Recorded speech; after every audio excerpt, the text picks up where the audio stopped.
There are some nights that divide your life into before and after. Nights so dark, so violent, so final, that everything that came before becomes a different world, a different life, a different person. For me, that night was April 14th, 1969, the night my sister Elif died. The night I stopped being a man who killed for money and became a man who killed for pleasure, for revenge, for the pure, intoxicating satisfaction of watching the light drain from the eyes of the people who had hurt me. Tonight I will tell you about that night, about the 14 men I killed between midnight and dawn, about how I crossed a line so far that there was no coming back, about how the war began that would not end until everyone I loved was in the ground and I was standing alone in the ashes, wondering if any of it had been worth it. It was not worth it. Nothing is worth what I lost. But I did not know that then. In 1969, I thought revenge was justice. I thought violence was strength. I thought being feared was the same as being respected. I was wrong about everything. Let me start where I should. Let me start with Elif, my baby sister. She was 19 years old in 1969, beautiful, innocent, everything this world was not. She had come to Istanbul from our village 2 years earlier after our father died. She wanted to study, to become a teacher like our father had been. She had dreams, clean dreams, the kind of dreams people like me destroy just by being near them. She lived with my mother in the apartment I had bought in Sicily. She did not know what I did for a living. Not really. My mother had told her I worked in import-export, the same lie I told everyone. Elif believed it because she wanted to, because she loved me, because she thought her big brother was successful and respectable and good. She had no idea her big brother was a monster. I loved her more than anything except my own son. I would see her on Sundays when I visited my mother. She would make tea and tell me about her classes, her friends, her simple, beautiful life, and for those few hours I could pretend I was normal, that I was not a man with blood on his hands and bodies in his past, that I was just her brother, just family, just human. The Kozlov Bratva took that from me. They took her, and in taking her they guaranteed their own destruction. Because you can hurt a man's pride, you can steal his money, you can threaten his business, but you do not touch his family, you do not touch his sister, not unless you want to find out what a man becomes when he has nothing left to lose. The Kozlov Bratva. I need to explain who they were, why they hated us, why this war started in the first place. They were a Russian criminal organization. Bratva means brotherhood in Russian, but there was nothing brotherly about them. They were animals, vicious, efficient, ruthless animals who had been operating in Istanbul since the late 1950s. They controlled the heroin trade from Afghanistan through Turkey into Europe. They had connections to the Soviet intelligence services. They had money and power and an appetite for violence that made even Hakan Demir nervous. For years, there had been peace, an arrangement.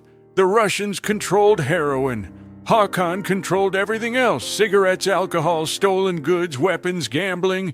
It was an uneasy peace, but it was peace. Both sides made money. Both sides avoided unnecessary bloodshed. Both sides understood that war was bad for business. But peace only lasts as long as both sides want it. And by 1968, the Kozlov Bratva wanted more. They were tired of sharing Istanbul. They wanted it all. They started moving into Hakan's territories, taking over gambling dens in Beyoğlu, intimidating cigarette smugglers in Zeytinburnu, small provocations at first, testing boundaries, seeing how far they could push before Hakan pushed back. Hakan pushed back. He sent messages. He had their men beaten. He burned their warehouses. He made it clear that Istanbul was not for sale. Not to Russians, not to anyone. The Kozlov Bratva did not listen. They escalated. They killed 2 of Hakan's men, shot them in broad daylight outside a cafe in Katakoy, left their bodies in the street as a message. The message was clear. We are not afraid of you. We are coming for everything you have. Håkan responded the way Håkan always responded, with calculated violence. He sent me and my brother Yusuf to kill the man who had ordered the hit, a Russian named Sergei Markov. We found him in a brothel in Tarlabasi. We walked in with guns drawn. Sergei tried to run. Yusuf shot him in the leg. He fell. I walked over and put 2 bullets in his head. We left his body there as our own message. Touch us, and you die. That should have been the end of it. Tit for tat. Message sent, message received. But the Kozlov Bratva did not see it that way. They saw a weakness. They saw an opening. They decided to send a message so brutal, so shocking, that Håkan would know they were serious. They decided to go after our families. They decided to take Elif. April 14th, 1969, Monday, a normal day. Elif had classes at the university in the morning. She came home in the afternoon. My mother made dinner. Lentil soup and bread, Elif's favorite. They ate together. They talked about Elif's exams, about her plans for the summer, about small, ordinary things, the kind of things that make up a life, the kind of things you do not appreciate until they are gone. At 7 o'clock, Elif left the apartment. She was meeting friends at a cafe near Taksim Square. She kissed my mother goodbye. My mother told her to be careful, to come home before midnight. Elif laughed. She said, "Anna, I am 19 years old. I will be fine." Those were the last words my mother ever heard her speak. Elif never made it to the cafe. She was taken on the street. 3 men, Russians. They grabbed her, threw her into a van, and disappeared into the Istanbul night. Her friends waited for her for 2 hours. When she did not show up, they went to the apartment. They told my mother. My mother called me. I was at home with Ace and Emery. My son was 1 year old, sleeping peacefully in his crib. Ace was cooking dinner. Everything was normal, quiet, safe. Then the phone rang. I answered it. My mother's voice was on the other end, shaking, terrified. She said, "Mehmet, something has happened. Elif is missing. She never came home. Her friends say she never arrived. Mehmet, I am scared." I told her to stay calm. I said I would find Elif. I said everything would be fine. But even as I said it, I knew who had taken her. I knew why, and I knew what they would do to her. I called Håkan immediately. He already knew. One of his informants had seen the kidnapping, had seen the van, had recognized the men. Russians, Kozlov Bratva. Håkan's voice was cold when he told me. He said, "They have your sister, Mehmet. They are sending a message to me, through you. I am sorry." I said, "Where is she?" Håkan said, "I do not know, but I will find out. Give me 2 hours. Do not do anything stupid. Wait for my call." I hung up the phone. Ace was standing in the doorway watching me. She said, "What is wrong?" I lied. I said, "Work problem. I have to go out. I will be back soon." She believed me because she always believed me. I kissed her. I kissed my sleeping son, and I left. I did not come back for 3 days. I went to Håkan's office. He was there with Osman the Bull and 4 other men, all of us armed, all of us ready. Håkan said, "My informant says they are holding her in a warehouse in Kumkapi, near the docks. They are waiting for us to come. This is a trap, Mehmet.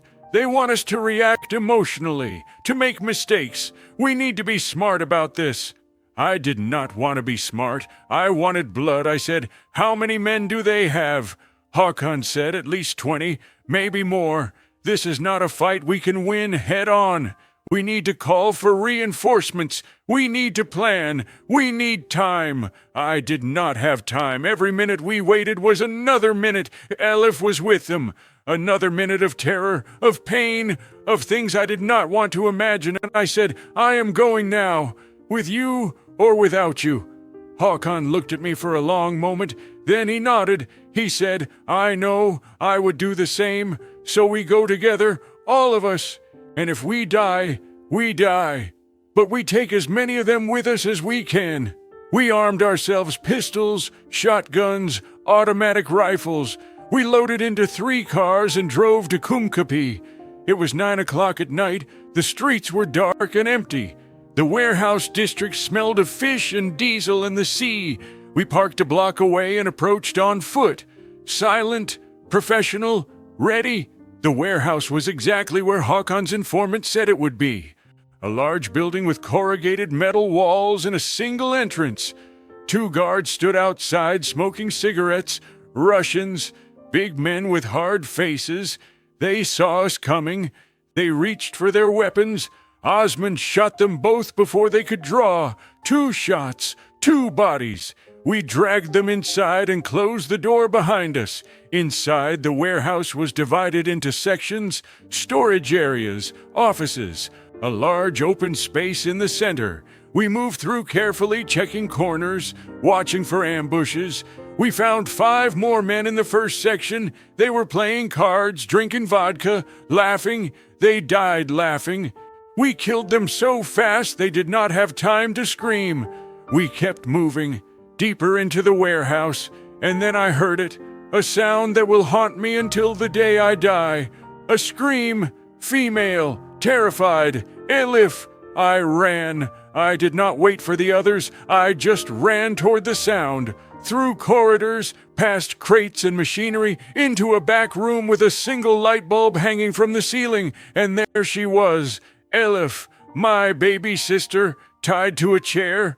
Her face was bruised, her clothes were torn. 3 men stood around her, Russians. One of them had a knife. He was cutting her, slowly, deliberately, making her scream, making her suffer. The other 2 were watching, smiling. They turned when I burst in. They saw the gun in my hand. They reached for their own weapons. I shot the one with the knife first, in the face. His head exploded. The second one got his gun halfway out before I shot him in the chest. 3 times. He dropped. The third one raised his hands. He said something in Russian, probably begging. I did not care. I shot him in the stomach, then the chest, then the head. I kept shooting until the gun was empty and he was a broken pile of meat on the floor. I ran to Elif. I cut the ropes. She collapsed into my arms. She was sobbing, shaking. I said, "I am here. I am here. You are safe now. I have you."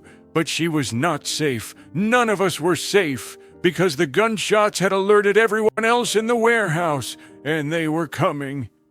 Hakan and the others arrived seconds later. Hakan took one look at Elif, and his face went dark. He said, "Get her out of here now. I will handle the rest."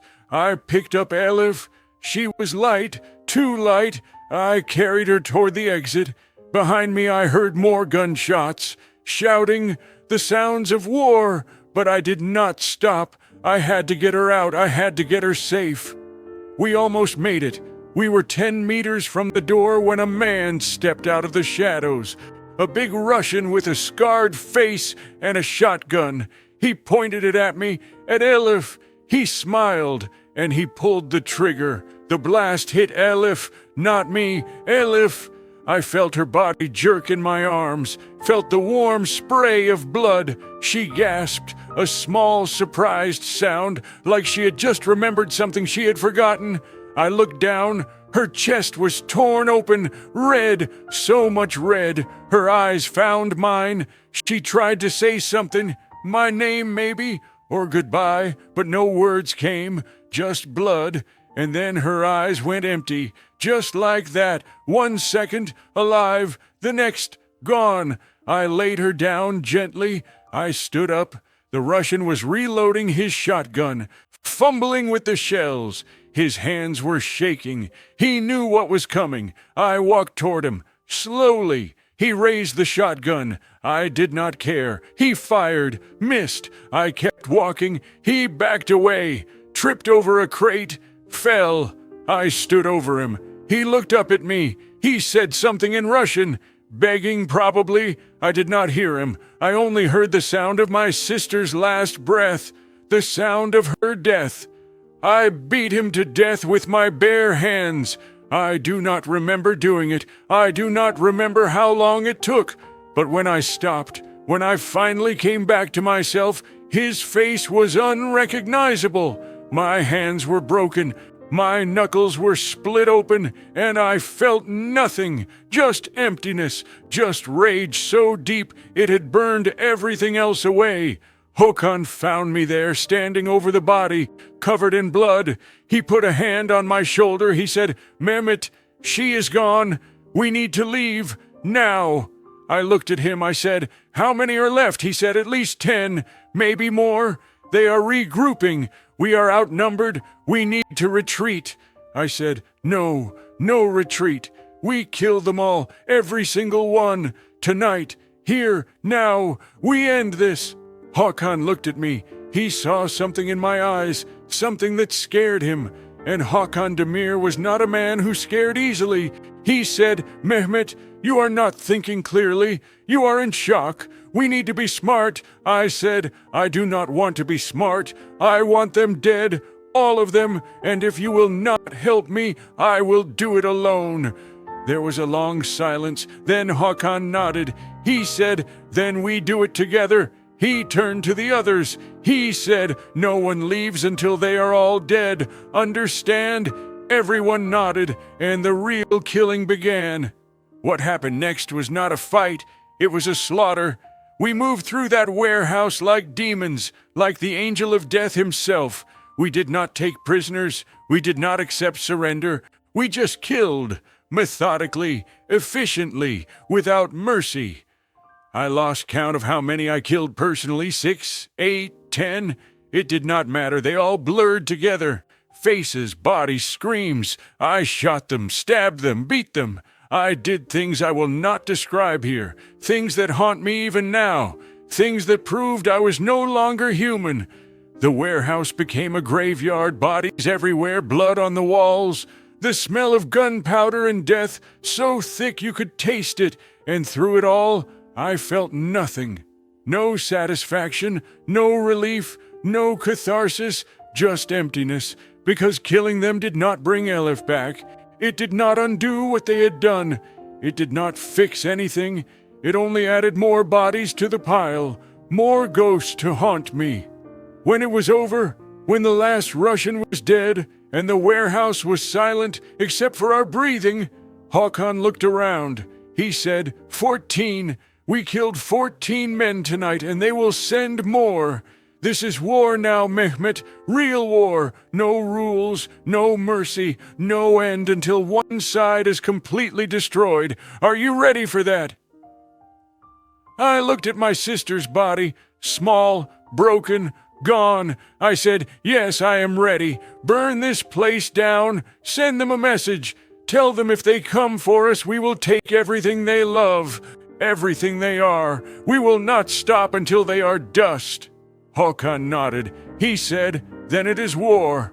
We burned the warehouse. We took Elif's body. I carried her myself out into the night, into a car, home. I brought her to my mother's apartment. It was past midnight. My mother opened the door. She saw me, saw the blood, saw Elif in my arms, and she knew. She did not scream. She did not cry. She just looked at me with eyes full of something worse than pain.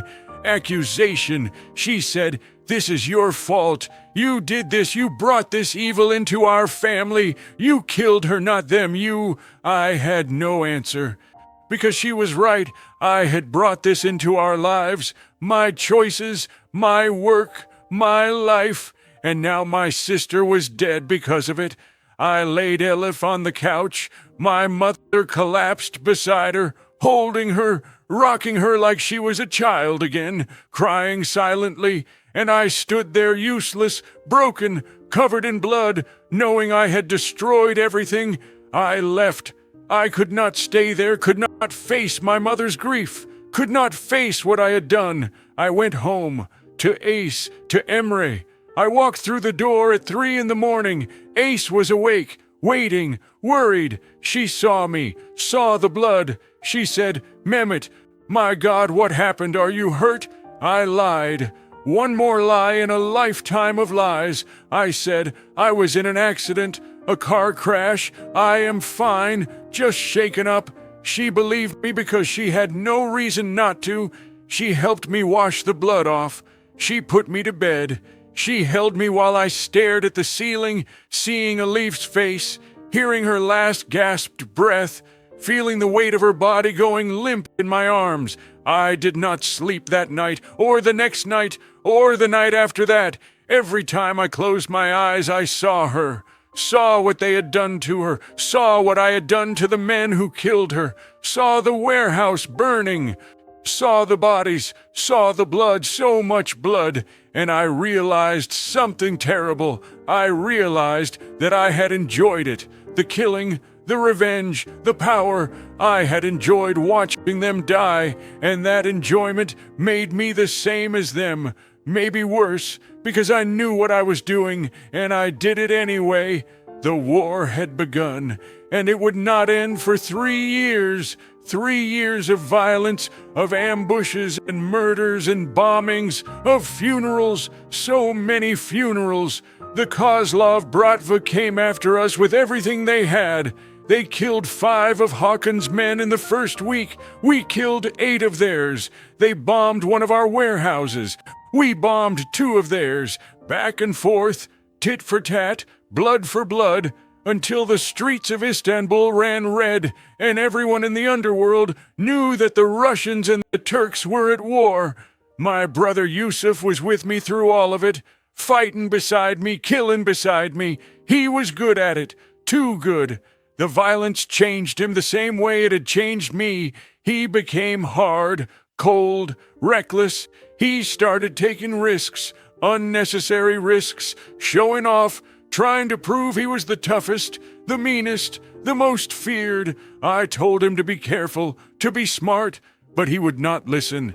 He was 22 years old and he thought he was invincible. He was not invincible. In June of 1969, 2 months after Elif's death, Yusuf and 3 other men were ambushed in Beyoğlu. They were leaving a meeting, walking to their car. The Russians were waiting, 6 of them, with automatic weapons. They opened fire from a rooftop. Yusuf and his men did not stand a chance. They were cut down in the street. Yusuf took 11 bullets.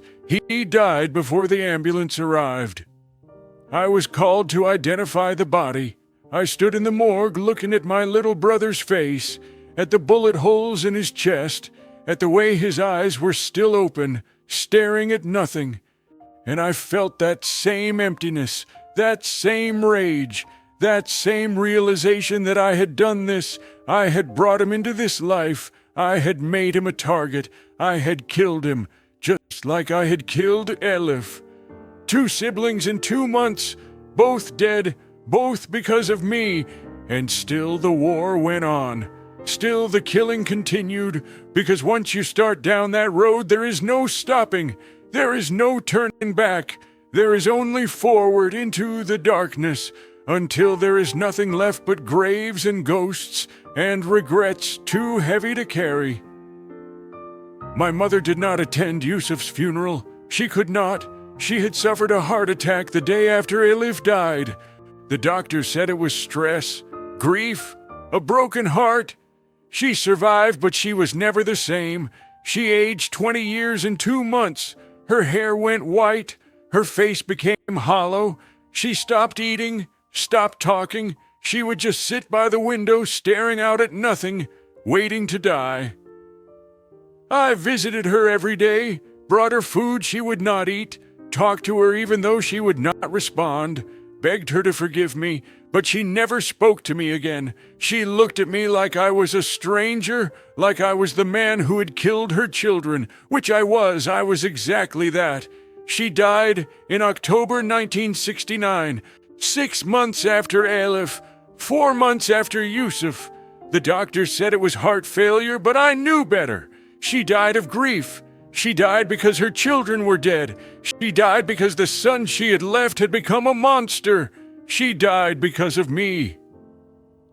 I buried her next to Elif and Yusuf, 3 graves in 6 months, 3 people I loved gone, and I was still standing, still breathing, still killing, because that is what monsters do. They survive, they endure, they destroy everything around them and keep going, because they have nothing left to lose, because they are already dead inside.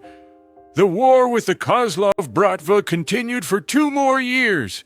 It finally ended in 1971, not because we won, but because we all lost. Hakan negotiated a truce, and too many men dead, too much money lost, too much attention from the police. Both sides agreed to stop, to go back to the old arrangement. Territory divided, profits shared, peace maintained. It was a practical decision, a business decision. It had nothing to do with justice or revenge or honor, just money, just survival. I agreed to the truce because Hakan ordered me to, but I never forgave the Kozlov Bratva. I never forgot what they had done, and over the next decade I would find ways to hurt them. Small ways, quiet ways, ways that could not be traced back to me. I would kill their men when I could, sabotage their operations, steal their profits, not because it would bring my family back, but because the rage never went away. It just became a part of me, a cancer, growing, spreading, consuming everything. By 1971, I was 31 years old. I had been in the underworld for 6 years. I had killed, by my own count, 47 men. I had lost my sister, my brother, and my mother. I had a wife who did not know what I was, a son who thought his father was a businessman, a life built on lies so thick I could not see the truth anymore. And I was one of the most feared men in Istanbul. Kara Mehmet, Black Mehmet, the ghost, the killer, the man who had gone to war with the Russians and survived. But survival is not victory. Survival is just breathing while everyone you love stops breathing. Survival is looking in the mirror and seeing a stranger. Survival is knowing that you have become the thing you once feared. And there is no going back. There is no redemption. There is only forward, into more darkness, more blood, more loss, until there's nothing left but an old man in a chair, telling stories to strangers, hoping someone will learn from his mistakes. That old man is me, and these stories are my confession, my curse, my warning. Next time I will tell you about the years that followed, the false peace, the wealth and the power, the illusion that I had won, the second son I had, the daughter, the family I built on the graves of the family I destroyed, and how slowly, piece by piece, the Kozlov Bratva took them all from me, until I was alone, until I had nothing, until all I had left was revenge, and the realization that revenge is not justice, it is just more death, more darkness, more proof that some men are beyond saving. But that is for next time. Tonight, remember this. War never ends. Not really. You can sign truces, you can shake hands, you can pretend the past is buried, but the dead do not stay buried. They live in you, they haunt you, they change you. And one day you look around and realize everyone you loved is gone, and you are still here, still breathing, still surviving, and you wonder why. Why are you the one who survived when everyone good, everyone innocent, everyone worth saving is dead? I do not have an answer. I have only this. My story, my confession, my warning to anyone who thinks violence is strength, who thinks revenge is justice, who thinks you can walk into darkness and come back unchanged. You cannot. The darkness stays with you forever, until the day you die, and maybe even after. Elif would have been 74 years old now. She would have been a teacher, a mother, a grandmother. She would have had a good life, a clean life, a life worth living. But she never got that chance because her brother was a monster, and monsters destroy everything they touch. I destroyed her. I destroyed Yusuf. I destroyed my mother, and I would go on to destroy so many more. My wife, my children, everyone, until all that was left was this. An old man, alone, haunted, telling his sins to the void, hoping for nothing, expecting nothing, just speaking the truth, because it is the only thing I have left.